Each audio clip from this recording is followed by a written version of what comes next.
They didn't believe the surgeon at first. Not really. Not when he staggered out of the stone infirmary whispering, "There's something. It's not right."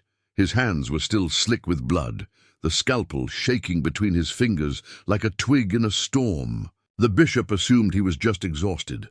Everyone at St. Brida's was exhausted. The nun had died 2 days earlier. Nothing unusual about that. Women died all the time in the convent. Childbirth, infection, starvation, masquerading as fasting. But this nun had screamed for 5 nights straight before the silence finally came. No one could forget it. Not the other sisters, who stuffed linen into their ears. Not the novices, who trembled behind stone pillars. Not the priest, who stood over her as she thrashed and shrieked for things no one could see. He recited every psalm he knew, his voice hoarse, but she only screamed louder, eyes rolled back, body arching unnaturally off the bed. It wasn't how nuns were supposed to die. So they opened her. They wanted to know, wanted to silence the rumors that she'd been cursed, that the devil had taken her soul mid-prayer, that she'd been practicing something else, something older than Christianity. Something that left her mouth full of black blood and her stomach twisting in unnatural shapes, and that's when the surgeon found it. Not a tumor, not an ulcer or stones or gangrene. He found an object, a small round object wrapped in rotting fabric and lodged deep in her gut, inside her stomach, past the sphincter that only food should enter. No one could explain how it had gotten there, but they could all see it. A shriveled bundle of skin and bone, almost like a fetus, but wrong. Not fully human. Tiny, underdeveloped teeth in a malformed jaw. Hair that hadn't grown but curled like burnt wool. The nun had swallowed it, they said. Or maybe it had grown in her. The midwife who examined the remains wept openly, swearing it was a child or part of one. But how? She was a nun. She had taken vows. She had lived behind cold walls her whole adult life. The convent was sacred, wasn't it? The next night, another sister started screaming. No one talked about it openly, but everyone felt it. A shift. Something had broken loose in the walls of St. Brida's. Whispers traveled through candlelit halls like smoke. They said the dead nun, Sister Agatha, had seen something in the forest weeks before her death. A figure cloaked in antlers and fog. She came back to the convent shaking, refused communion, muttered in a language no one understood. They thought it was madness. Now they weren't sure. By the 3rd night the screams had spread. 3 more nuns refused to sleep. They said something moved in the dark corners of their rooms, that they could feel hands beneath their skin.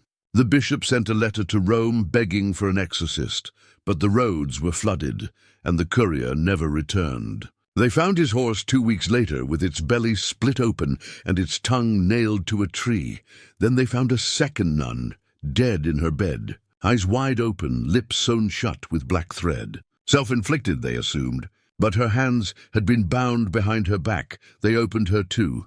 This time there were 2 bundles in her stomach, one in each side of the gut, fused to the lining like tumors, but shaped undeniably like limbs. Not quite arms, not quite legs. Something in between. The surgeon went mad after that, started raving about a cult inside the convent, said the forest had never left Sister Agatha, that she had brought something back and fed it to the others, but he died 2 days later. Took a rosary, unstrung the beads, and swallowed them one by one until his throat swelled shut. By the time they found him, his tongue had turned black. The convent locked its gates after that. No one went in. No one came out.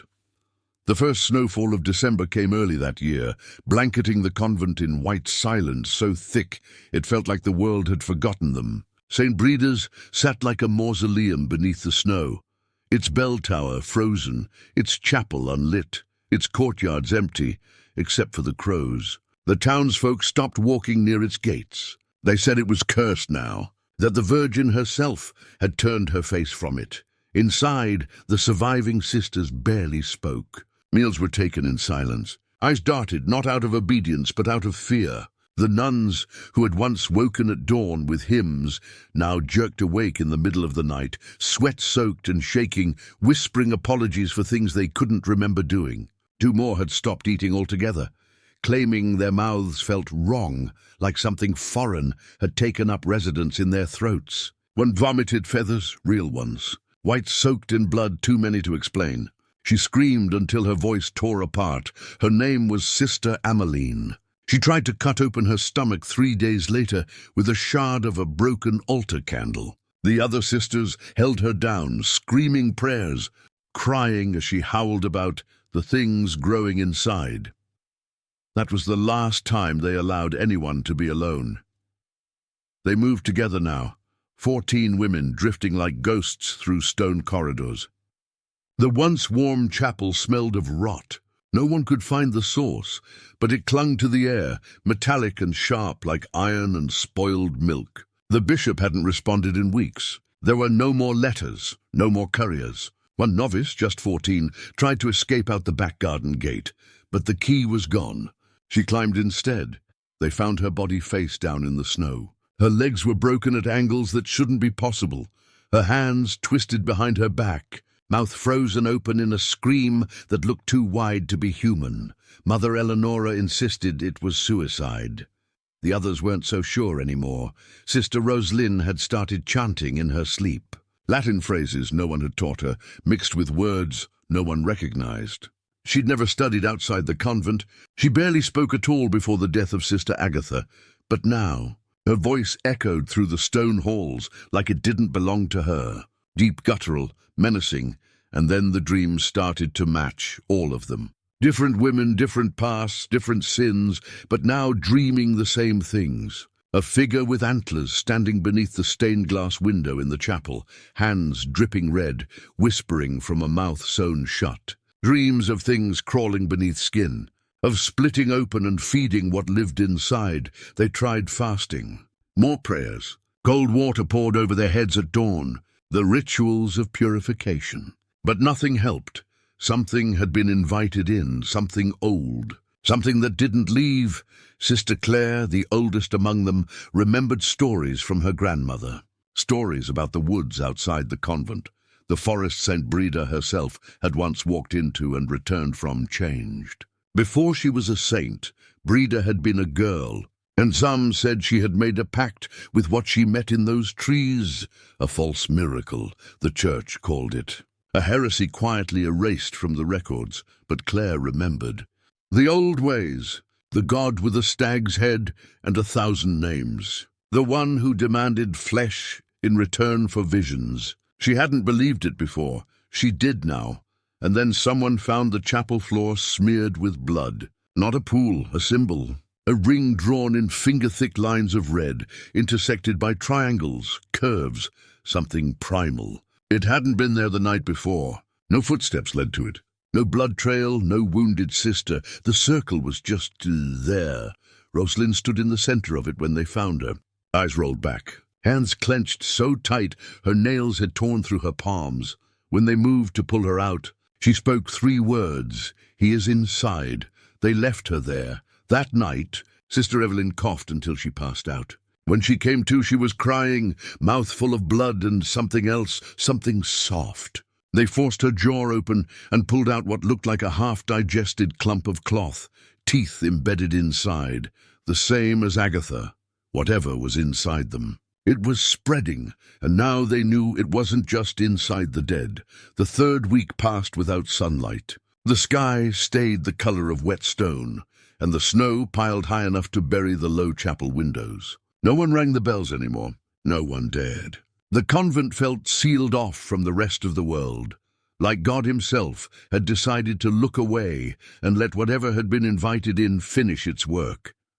By now, no one slept through the night. They heard things tapping inside the walls, like fingers drumming from the wrong side of the stone, sometimes scratching, sometimes knocking, slow and deliberate, as if answering their breathing. The youngest surviving sister, Marie, said she heard whispering through the cracks. Not outside, within the walls, voices that said her name. Voices that knew things she had never spoken aloud, confessions she had hidden even from her priest. Mother Eleonora tried to keep order, but her hands trembled constantly now. She no longer walked the corridors alone. None of them did. The convent's rules had collapsed. They no longer prayed at proper hours, no longer sang their offices. Every sound felt like an invitation, every silence like a trap. Even eating had become grotesque. Half the sisters gagged at the taste of food, weeping as though their stomachs rejected anything that wasn't. Mother, Claire was the first to say it aloud. "This is not possession," she whispered in the cloister walk one morning, shoulders hunched against the wind that shouldn't have been inside. "Demons take the soul. This is taking the body." The others looked away. If she was right, then confession couldn't save them. Prayer couldn't save them. They weren't being tempted. They were being claimed. 2 days later, Sister Julienne began swelling. Not like pregnancy, wrong direction, wrong shape. Her ribs bowed outward. Her stomach rose and sank as if something was crawling across the inside of her skin. Her screaming never stopped, except when her voice broke into hoarse sobbing. They strapped her to her bed to keep her from tearing at herself. She begged them, begged to cut her open. When she died, her mouth was full of dirt, real dirt. Black forest soil packed down her throat, as though fed to her like a sacrament. The surgeon had died, the priest had stopped leaving his quarters, and no one else would dare open her. At first, but the smell spread, sweet rot mixed with musk like an animal den. Claire forced them to help. She said if they didn't see what was happening, it would not end. They found 3 bundles inside Julienne, each one larger than the last, not shaped like fetuses now, but like infants that had never been meant to be born. Their limbs too long, eyes sealed shut but bulging, like something beneath the lids was still trying to look. All 3 were connected to Julienne's stomach lining by long, cord-like roots. They didn't fall out, they had to be pulled loose. Several of the sisters vomited until they bled. By dusk, no one pretended it was illness anymore. Whatever had entered Agatha had seeded itself into the rest of them, through breath, through prayer, through fear. When they inhaled, they felt it. When they knelt, they felt it. When they dreamed, it spoke. It was no longer inside one of them, it was beneath them. Rosalind stopped using her own voice entirely. She spoke only in that other tongue now, slow and rhythmic, like something chanting through her instead of from her. The longer she chanted, the warmer the floors became, like heat rising up from deep earth. And that night, for the first time since Agatha's death, they heard footsteps coming from below the chapel, but there was no passage beneath the chapel, not one they had ever been told about, not one made by human hands. They gathered in the refectory that night with their backs to the walls, as far from the chapel doors as possible. No one admitted they were listening for the footsteps. No one had to. Every pair of eyes stayed fixed on the corridor that led to the altar, waiting to hear it again. That slow, steady tread from below. Too heavy for a nun. Too patient for something human. No one wanted to be the first to speak, but silence was worse now. Silence had weight. Silence had breath. Finally, Sister Claire whispered, "There is something under us." And no one disagreed. The priest should have led them, should have stood as the shepherd between flock and wolf. But he had locked himself inside his quarters since Julienne's autopsy, kneeling for hours until his knees bled, reciting scripture in a cracked voice that sounded less like prayer and more like bargaining. He would not come out now, not even when Claire knocked and said God's house was being devoured. He told her through the door that it was penance, that this was a judgment brought by sin. He was wrong. Judgment punishes. This was consumption. By morning, Rosalind was gone. Her bed still held her imprint. Her rosary lay on the floor beside a long, dark smear, like someone had been dragged, but there were no footprints. The smear led not toward the exit, but back toward the chapel. When they found her, she was kneeling before the altar, head tilted back, throat working as though swallowing something over and over. Her lips were split from the strain. Her eyes were black with burst vessels, yet she looked ecstatic, like hunger wearing holiness as a mask. She did not react when they called her name. She didn't look at them at all. Her body rocked, like she was still listening to someone whispering directly into her skull. They carried her out by force. She weighed almost nothing, bones and fever, but her breathing was wrong. Too deep, too slow. like lungs had been built anew for something larger than she was. That night, the floorboards trembled under their beds, not shaking, breathing. The novices wept openly now, shaking, clutching one another in ways the old convent rules would have condemned. The older sisters didn't scold them. Some of them clung just as hard. On the third night, the priest finally came out, or what was left of him. He stumbled into the cloister barefoot, face grey, eyes hollow, hands shaking like he was holding fire. "There is a root beneath this place," he said, voice destroyed. "Older than the church, older than Rome." He claimed he had seen it in a vision. No, not a vision, a summoning. That the chapel was not built on sacred ground, but smothering something that had once been worshipped openly, before Christianity arrived to bury old gods with stone. "You think we enclosed ourselves here?" he rasped. "We sealed it in." Then he laughed. Not a man's laugh, not even a sane laugh, but a thin, cracked sound that wavered at the edge of sobbing. He clawed at his own chest, like he wanted to tear something out. By morning, he had hanged himself from the bell rope, and the bell never rang. The rope had snapped halfway through the fall, ripping completely free, as if something above had refused to let that tower call for help. The body lay on the frozen stones until dusk, and not one sister had the courage to move it. They only watched it from doorways, not praying, listening, because if the thing beneath them had been waking before, now it was hungry. And that night, the footsteps returned, like no longer behind stone. Now, they sounded like they were inside the walls. The walls were never thick enough, that's what Sister Claire kept muttering as she dragged a bench in front of her door. Then a chair, then her wooden wash basin. "They told us this place was stone," she whispered. "Stone to keep us safe. But it breathes. It listens." She wasn't wrong. By now the entire convent felt alive. The stone floors felt warm at night, not from hearth fires, those had all gone cold, but from something pulsing beneath, like blood beneath skin. Some of the sisters said they could feel it when they knelt to pray, a heartbeat, faint but growing stronger with each day that passed. It wasn't metaphor anymore. The chapel doors had changed. Where once there were clean wooden arches carved with the Passion, now the grain looked twisted, almost veined. Some of the carvings had warped, saints' faces subtly altered, as if wearing someone else's expression. Their eyes followed now, not in the holy way they were taught in catechism.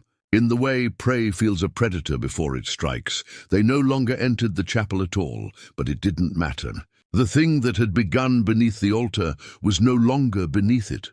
Rosalind was still alive, barely. They kept her tied to a bed in the dormitory under constant watch, though none wanted the duty. Her skin looked thin as parchment now, veins dark as ink showing through. Her lips blistered from constant whispering. She hadn't eaten in 4 days, and yet she was swelling, not in flesh, in shape. Her spine curved unnaturally, too many joints in the wrong places. Her fingers stretched long and skeletal, but her face stayed calm, eyes closed, mouth moving as though reciting prayers. Except it wasn't Latin. Sister Evelyn said she'd heard that tongue before, in her dreams. The same words that were chanted beneath the earth in visions she could no longer wake from. Dreams of something rising from black soil, crowned in bone, walking between the beds, whispering. Into mouths wide open with sleep. She wasn't the only one dreaming now. The entire dormitory had started waking at the same hour every night. 3:13, always 3:13. The bells no longer worked, but the sisters' bodies knew that hour like a wound. They woke gasping, some crying, some laughing, some with hands twitching like they were pulling something out of their own guts. Sister Eleonora stopped speaking entirely. She walked now with her rosary wound tightly around both wrists, her eyes glassy, hands trembling with each step. She still tried to lead prayer, but the words came out jumbled, slurred, wrong. She mixed verses. She forgot names. Once she opened her mouth to sing the Kyrie, and what came out was not a human sound. They stopped asking her for guidance after that. By then, the forest had begun creeping toward the convent walls. It shouldn't have been possible. Not in winter. But the bare trees outside now stood closer than they had a week before. Twisted roots burst through the snow like fingers clawing toward stone. Birds stopped singing. Even the wind held its breath. Claire said the ground was changing. The convent had been built on Roman ruins. Everyone knew that. But now they found symbols in the basement walls that weren't Roman. Symbols older than language, carved deep and still wet to the touch, like someone had just finished them. One looked like an eye with a slit pupil. One looked like a child curled in a spiral. One looked like a mouth sewn shut. They found it behind a collapsed shelf in the root cellar. The stone arch, hidden behind wooden crates for decades, maybe centuries. Covered in dust, sealed with rusted nails but pulsing faintly. No one wanted to call it a door. But it was, and one night, after another sister woke with teeth marks on her shoulders, she couldn't explain. They heard something behind it, scratching, not claws, fingertips. They debated sealing the arch. Some whispered of bricking it up. Others suggested burning the entire root cellar, stone and all. But none of them moved. None of them even stepped closer after hearing that scratching, so deliberate, so human. Too human. That sound wasn't random. It was slow, rhythmic, like someone was tracing the inside of the stone with their nails. Like they wanted to be heard. Like they wanted to be let out. Claire said it out loud. It's not trying to break through, it's waiting. For us to open it. By now, half the convent was lost to madness, or worse. Sister Emmeline had stopped speaking entirely and spent her days crouched beneath her bed, scratching symbols into the stone floor with her fingernails until they cracked and bled. She didn't eat, didn't blink, just carved and whispered and trembled. Sister Eveline tried to smother her in the night, said the voices told her Emmeline had let it in. The others pulled her off before it was too late, but not before Evelyn bit her, not in panic, in ceremony. A perfect, deliberate bite just below the ear, like an animal claiming territory. Evelyn was locked in the vestry. They heard her chanting within an hour. The forest crept closer still. The trees now leaned toward the walls, branches scraping the stone at night like claws testing for weakness. Snow melted in rings around the roots. Animals vanished. No birds, no squirrels, not even insects. The wind brought smells that didn't belong to winter.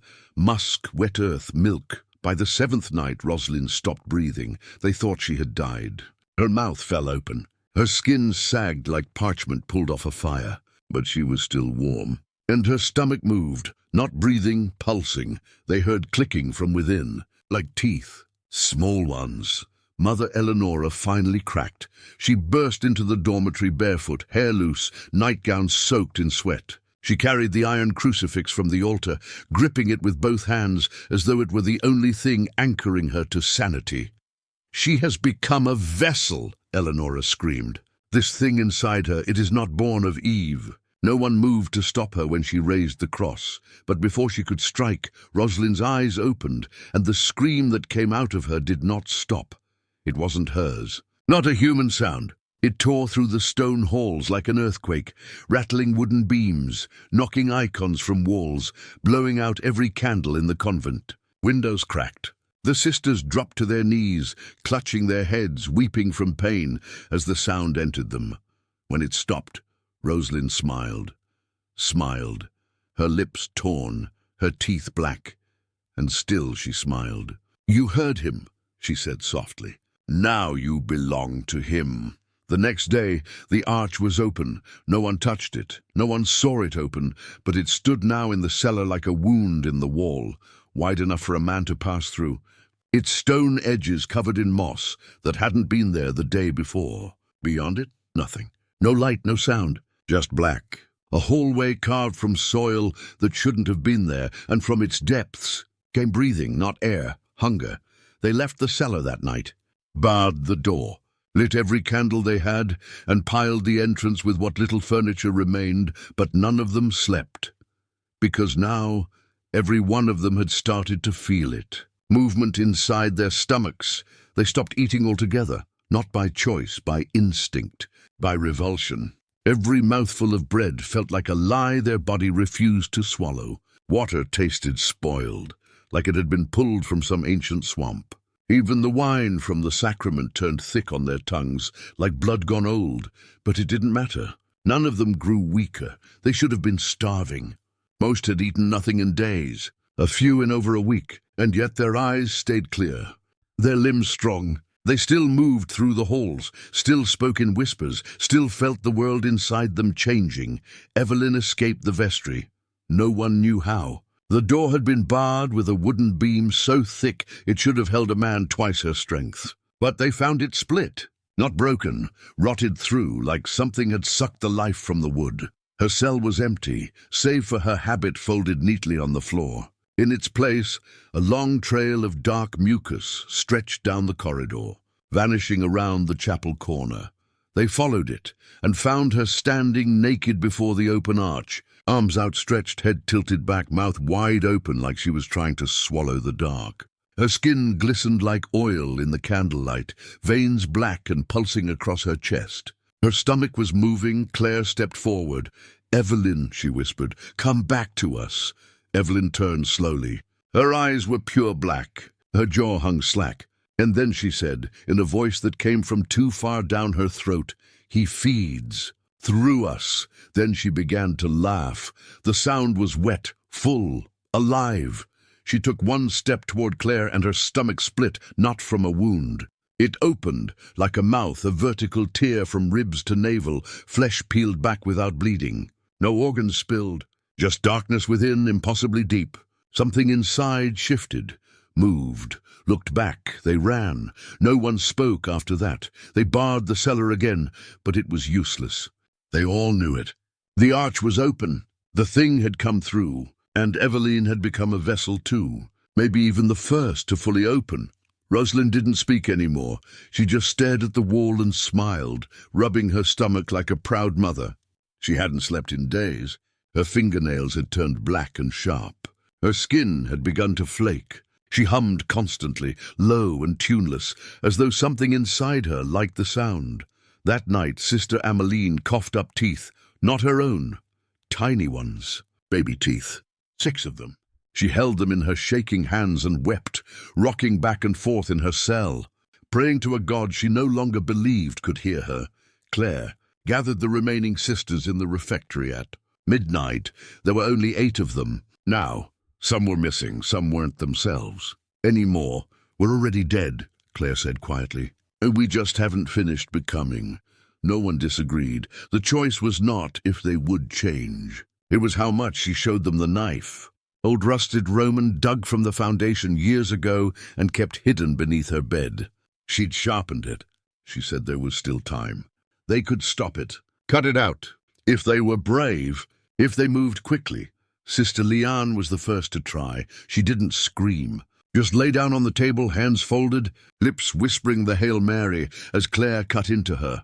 But it was already too late. They didn't find blood inside her.